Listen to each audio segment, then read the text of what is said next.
Magandang hapon po sa lahat. Kami po ang Bisaya Gyud Party List.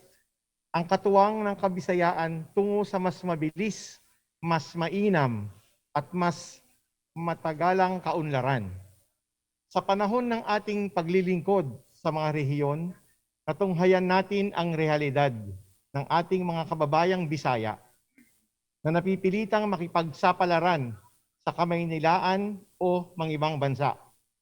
Buhat ng kakulangan sa oportunidad, sa kabuhayan, edukasyon, at paglinang ng lakas paggawa sa kanayunan.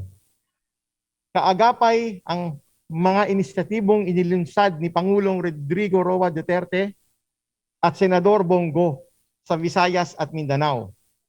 Mas ilalapit pa natin ang mga kapatid nating Bisaya sa mga serbisyong pangkabuhayan ng gobyerno na tumutugon sa mga isyu ng pagkain, pabahay, at edukasyon. Ako po si Victorino Garay at ito po ang kaunlarang handog ng Bisaya Gyud.